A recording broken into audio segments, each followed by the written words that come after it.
बेला नानीहरू बिमार हुन्छ होइन बिमारहरू हुन्छ त्यसमा जुन चाहिँ ताबिज गाउँछ नि यो ताबिज गाउनु चाहिँ के हो खासमा हुन्छ कि हुँदैन मैले अघि सबभन्दा पहिलो सुरु गर्दा के भने मैले आउदु बिल्लाह मिनश शैतान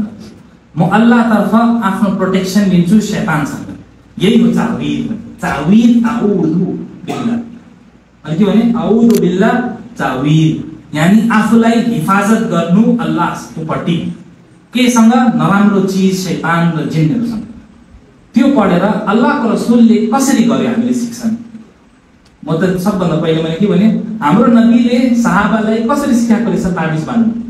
सो नबी सल्लल्लाहु अलैहि वसल्लमकोमा यस्तै नानीहरू थियो दुईजना नातिहरू के थिएन हजरत हसन र हुसैन उठ तिमी उठ आऊ यहाँ अच्छा रसूल सल्लल्लाहु अलैहि वसल्लमले सिकाउनु भयो एकदम सिम्पल तरिका उहाँले भन्नुभयो बाट घरदेखि निकाल्दाखेरि जहिले पनि नानीलाई एउटा दुआ पढ्नु अऊदु बिकलिमातिल्लाहि ताम्मा अल्लाह तर्फ म प्रोटेक्सन दिन्छु जुन चाहिँ अल्लाहको कलिमातदेखि मिन कुल्ली शैतानी व हामा व मिन कुल्ली आइनिन लामा सबै नजरबददेखि र सम्पूर्ण शैतान र जिनदेखि अऊदु बिकलिमातिल्लाहि ताम्मा मिन कुल्ली शैतानी व हामा व मिन कुल्ली आइनिन लामा भनेर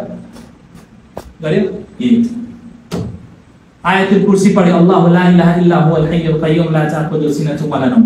पढ्यो दम गर्यो आफ्नो जिउमा फेर्यो कसैले के गर्नु सक्दैन ताबिज गर्नु चाहिँ म आउँदैछु खास ताबिज यो हो जुन चाहिँ अल्लाहको नबी सल्लल्लाहु अलैहि वसल्लमले सिकाउनु भयो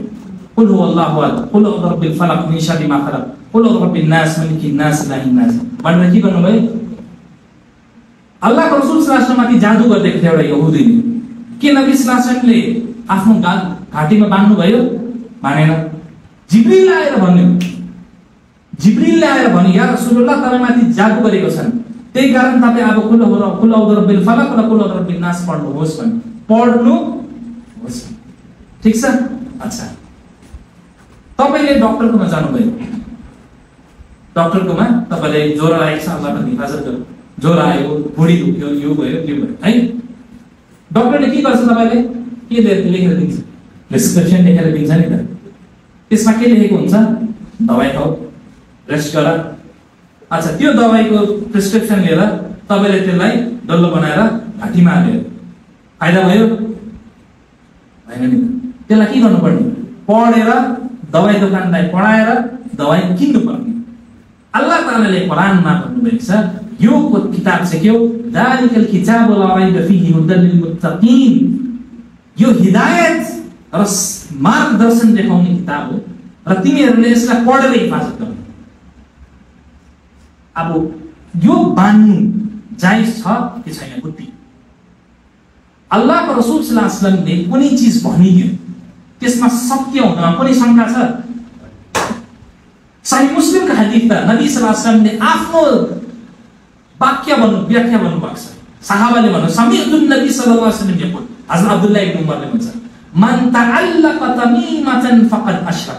जसले पनि ताविज बान्यो त्यसले शिर्क गर्यो जसले पनि ताविज बान्यो यो भन्ने को रसूलुल्लाह सल्लल्लाहु अलैहि वसल्लम रसूल सल्लल्लाहु अलैहि वसल्लम सहाबाको म भन्छु सम्पूर्ण किताबहरू सही बुखारी सही मुस्लिम अबू दाऊद इब्न माजा भोल्युममा छ नबी सल्लल्लाहु अलैहि वसल्लमको जीवनलाई एउटा जग्गामा लेखिदिएको छ सहाबाको जीवनलाई लेखिदिएको छ एउटा हदीस मलाई देखाउन एउटा मात्र एउटा दुईटा पनि हैन एउटा रसूल सल्लल्लाहु अलैहि वसल्लमले हजरत अबू बकरले हजरत उमरले हजरत उस्मानले सहाबाहरूले कुनै पनि आफ्नो जीवनमा ताविज बानेको छ आफ्नो घाँटीमा रसूल सल्लल्लाहु अलैहि वसल्लमसँग एउटा सहाबी हुनुहुन्थ्यो एउटा बिमारीले हेर्नुहुन्छ नबी सल्लल्लाहु अलैहि वसल्लम भन्छ मा असबक तिमीलाई के भयो भन्छ कि असबक अलहुमा मलाई ज्वरो आएको छ यहाँनिर देख्छ नबी सल्लल्लाहु अलैहि वसल्लमले कालो धागो बानेको छ नबी सल्लल्लाहु अलैहि वसल्लम यस्तो पक्रेर भन्छ यो के हो भन्छ यसले मलाई हिफाजत गर्छ नबी सल्लल्लाहु अलैहि वसल्लम के भन्छ थाहा छ